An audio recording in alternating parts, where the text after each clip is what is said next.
Bonjour à tous, j'espère que vous allez bien, que vous avez passé une bonne semaine et bienvenue à ceux qui nous découvrent pour la première fois. Aujourd'hui, on va présenter une émission qui va parler d'une bataille qui a lieu dans le ciel et on va voir ça avec le pasteur Élise Lazarus. Comment vas-tu Élise? Ça va très bien, Nafi, merci. Et avec le pasteur Gétro Camille. Comment vas-tu Gétro? Bonjour Nafi, je suis en pleine forme. Bonjour tout le monde. Tu vas bien. Et cette bataille dans le ciel. Alors, je ne sais pas pour vous, il y a un jeu que j'aime énormément avec mes amis le samedi soir. On joue au domino. C'est une bataille, le domino, on est d'accord. Et en fait, il y a deux types de batailles. Il y a ceux qui jouent au domino de façon aléatoire et ceux qui comptent. Et quand on compte les dominos, on peut savoir à l'avance qui a gagné.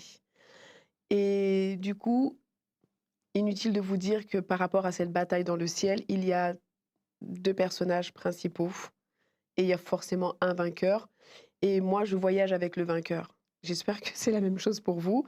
Euh, J'aimerais qu'on parle d'un personnage, le roi de Tyr. Mais je souhaiterais que l'un d'entre vous explique brièvement qui est le fameux roi de Tyr. Eh bien, on peut peut-être commencer par lire ce petit passage là qui en parle justement dans Ézéchiel 28, à partir du verset 12 et jusqu'au verset 15. Toi, l'homme, chante un chant de deuil sur le roi de Tyr. Tu lui diras, voici les paroles du Seigneur Dieu.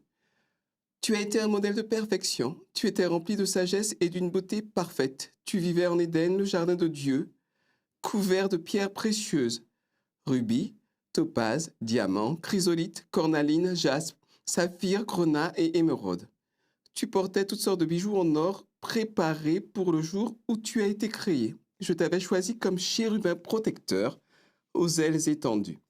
Tu vivais sur ma montagne sainte, tu te promenais au milieu des pierres de feu. Tu t'es conduit parfaitement depuis le jour où tu as été créé jusqu'au jour où le mal est apparu chez toi. Oh là là, alors par contre, il y a quelque chose que je comprends pas. Tu as commencé par parler de noblesse, hein. Il a parlé de bijoux, tout ce qu'il y a de plus fantastique, et tu as terminé par le jour où le mal est entré en toi. Quelqu'un peut m'expliquer là? En fait, alors, on va commencer par dire que dans la Bible, tu as des textes, comme dans Ézéchiel, c'est des textes prophétiques. D'accord. En gros, ça veut dire il y a une double lecture dedans. Ce monsieur Ézéchiel, c'est celui qui a écrit le livre. Quand on est croyant, on pense qu'il recevait des messages de Dieu, D'accord. qu'il les a écrits, qu'il les a expliqués aux gens autour de lui. Et probablement qu'à son époque, devait y avoir un roi d'un pays qui s'appelait Tyr, qui devait au départ être un très bon roi, très riche, mais bienveillant. Et puis qui à un moment a vrillé, est devenu dingue et a commencé à faire n'importe quoi. Ça, c'est la première lecture. Mais si tu regardes le texte, il y a des trucs un peu bizarres de dire ça d'un être humain. Tu étais dans le jardin d'Éden. Dans le jardin C'est ça que je d'Éden, comprends pas. il n'était pas là, hein, le roi. On est d'accord. On dit tu étais un chérubin protecteur. Un chérubin, c'est un ange. Bon, c'est ok, c'est peut-être une comparaison. Tu marchais dans la montagne du. Enfin, il y a des trucs faits. C'est un peu bizarre. Et en fait, ces textes-là, il y a donc cette première lecture qui est de D'accord. l'époque, mais ils sont merveilleux parce qu'il y a une deuxième lecture pour nous parler ou de quelque chose qui va se passer dans l'avenir, ou de quelque chose qui s'est passé il y a longtemps dans le passé. Et là, typiquement, ce texte, il parle aussi de quelque chose qui s'est passé dans le passé. Une personne qui était un ange, très beau, magnifique. Donc tu vois, à Oui, la l'époque, on te noblesse. dit couvert de pierres précieuses et Oh, tout. ça, oui. En gros, t'es waouh, on te voit, tu fais waouh. Et cette personne-là qui était parfaite, merveilleuse, super proche de Dieu, à un moment, le mal arrive chez lui, décide de faire le mal. Et dans la Bible, on sait qui est cette personne-là, parce qu'on nous donne son nom. Alors, il en a plusieurs. Lucifer, de l'époque où il était un ange, ça veut dire porteur de lumière, t'imagines?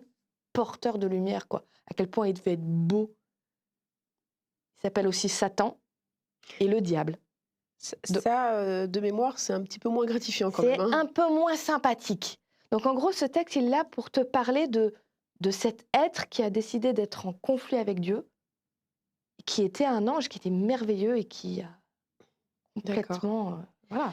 Mais du coup, il il a vrillé, donc si j'ai bien compris, il en est venu à faire des choses qui ne sont pas bien du tout. Mais quelle est sa démarche en fait? Pourquoi en venir à cette, position en fait? Je comprends pas. Ben, et le texte, Il avait tout? qu'on continue un petit peu le texte, je lis au verset 17, ton cœur est devenu orgueilleux à cause de ta beauté. Bon, ça, au moins, je suis sûr que ça m'arrivera pas.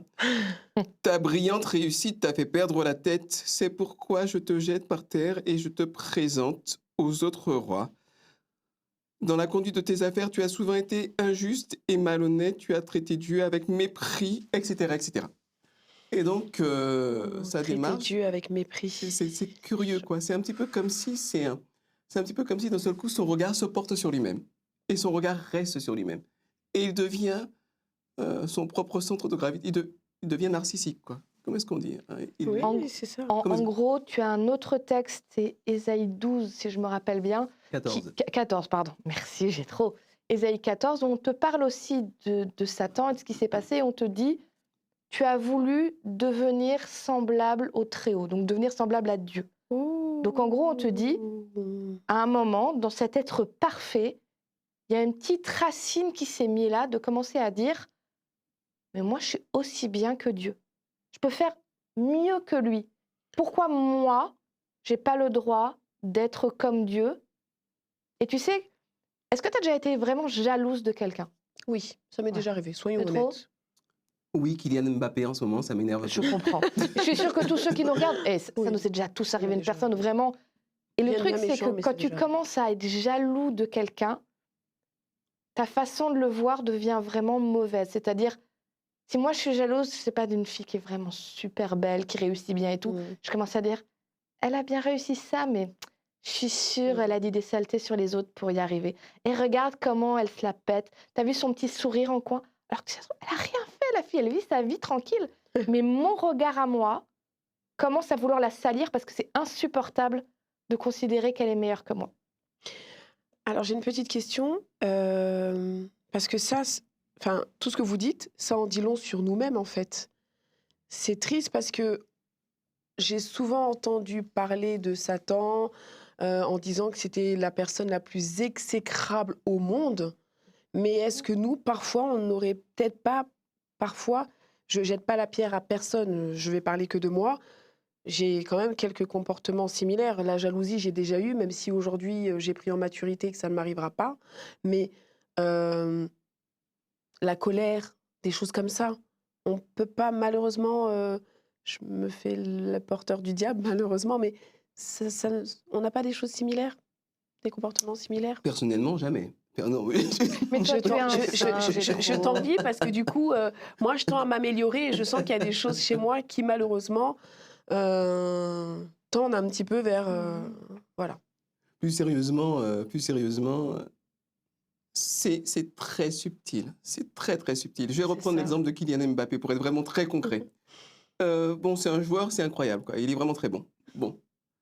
Maintenant, si il commence à distordre un petit peu sa perception, s'il commence à vriller un peu, pour reprendre Mm. l'expression, il peut se dire, ben, le PSG, c'est moi. Le foot, c'est moi.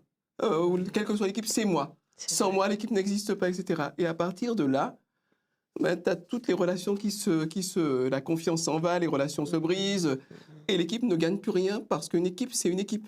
Et la vie, par nature, et en particulier la vie spirituelle, c'est des relations. C'est des relations humaines, c'est des relations entre soi et Dieu, c'est des relations avec soi-même, c'est la relation. Et quand tu commences à couper la relation, ben, tu rentres dans quelque chose qui va te détruire et qui détruit autour de toi, et c'est exactement ce que Satan a fait. Et c'est exactement ce que, bien souvent, on fait. Mais c'est idiot, je vais laisser la parole à Élise, mais je trouve ça bête. C'est-à-dire qu'il a tout ramené à lui en voulant être, pour une certaine génération, calife à la place du calife. Sauf que c'est perdu d'avance. On sait qui est le vainqueur. On ne peut pas être mieux que le créateur. En fait, si nous, on est dans cette histoire-là aussi, c'est parce que quand le diable a commencé à penser comme ça, quand l'orgueil, la jalousie s'installe en toi, tu vois plus les choses correctement. Ah oui, Tu n'arrives plus à voir que tu n'as aucune chance que ça marche. c'est vrai. Quand tu rentres vraiment dans le mal, tu raisonnes plus clairement. Et du coup, la Bible nous dit dans Apocalypse 12, entre autres, au verset 7, « Puis il y a un combat dans le ciel, Michael et ses anges luttent contre le dragon. Le dragon lutte lui aussi avec ses anges, mais il n'est pas le plus fort. » Et je continue un peu plus loin le verset 9, histoire qu'on soit bien sûr. « Ce dragon, c'est le serpent des premiers jours. Il est appelé l'esprit du mal et Satan. Il trompe le monde entier. » Donc, on te dit bien là, en image avec un dragon et tout, mais on te dit que c'est Satan, il te le précise. À un moment, quand le mal arrive dans Satan, il en contamine d'autres, même des anges, parce que ça se distribue le mal, malheureusement. Oui, malheureusement. Quand on commence, tu sais, Et à souvent, nouveau, c'est intelligent. En plus. je reprends Oui, bien si sûr. je suis jalouse de quelqu'un, je vais commencer à aller te voir toi parce que tu es ma copine, je vais te dire, tu sais, telle personne, elle est comme ci, elle est comme ça. Et toi, tu vas finir par être contaminé aussi parce que ta vision de la personne va changer. C'est ce qui s'est passé. Satan, il est allé voir des anges et il est allé... Oula Un, j'aime deux, trois. tellement Dieu que j'arrive pas à dire du mal de lui, même pour... Hein bon, il est allé voir des anges pour leur dire, et regarde Dieu, il est pas vraiment bon. Sa loi, elle est trop dure. Il essaye de nous rabaisser. Et il a réussi à en contaminer certains. Il a fait une guerre, il a perdu. Et la mauvaise. Donc, il est allé voir les êtres humains et il leur a sorti le même discours. Et tu sais quoi, Dieu, il t'aime pas vraiment. Tu pourrais être comme lui, mais il veut t'en empêcher. Désobéis-lui. Et malheureusement, les premiers êtres humains, Ève et Adam, ils l'ont cru. Et ils se sont désolidarisés de Dieu. Et on s'est retrouvés embarqués dans cette guerre parce qu'on a choisi d'être embarqués dedans. Et c'est pour ça que nous, aujourd'hui, nous aussi, on est orgueilleux. Nous aussi, on est jaloux Malheureusement. parce qu'on a été contaminés. Et heureusement que Dieu, il a dit, vous savez quoi? Vous m'avez planté un couteau dans le dos. Je vais quand même venir vous sortir de votre situation pourrie et vous sauver. Ah oui, ça, c'est magnifique, ça. D'ailleurs, pour bien illustrer à quel point est-ce que parfois on se ment à soi-même, j'ai reçu il y a quelques années un email qui me disait que j'avais gagné 4 millions à la loterie espagnole. Je sais pas si... Et t'as pas partagé avec moi? Et Je juste vais. l'email. Et c'est imminent, le partage est imminent. Et alors, ça me paraissait tellement absurde. J'ai pas été en Espagne, je joue pas au loto. Pourquoi est-ce que j'aurais gagné 4 millions? Ça n'a aucun sens. Quand on me dit c'est une arnaque, évidemment. Mais je me dis, mais l'arnaque est tellement bête. Je suis allé voir qui peut croire à ça. Et je me rends compte qu'il y a deux catégories de personnes. Des gens très peu instruits, des gens qui sont impulsifs, etc. Ça, c'est la première catégorie. Et de l'autre côté, des gens instruits, des gens qui ont un très haut niveau d'études, des gens très intelligents, mais qui expliquent qu'à un moment donné, L'espoir. émotionnellement, voilà, l'espoir. Et puis ils ont commencé à se projeter, ils ont commencé à imaginer ce qu'ils pourraient faire avec l'argent. Exactement. Justement, ils voulaient acheter un nouveau bateau ou un nouveau quelque chose, ça tombait vraiment à La pic, etc. crédibilité. Et on peut croire n'importe quoi pour peu que les émotions soient mal orientées et qu'on ait un peu perdu sa lucidité. On peut se retrouver dans une spirale de délire. Et c'est ce qu'on est en train de faire. Et le délire est souvent tout destructeur. Regardez, on a une planète qui est extraordinaire. Et on est en train de scier la branche sur laquelle on est assis, tout en se disant pays les plus développés du monde, enfin tout en étant le porte-étendard du monde, enfin tout en prétendant beaucoup de choses, mais tout en étant en train de se suicider comme un petit feu l'air de rien, quoi. Donc, Alors, est-ce que, je ne sais pas si on aura assez de temps, mais si on n'a pas assez de temps, je vous invite à regarder l'émission d'après, évidemment.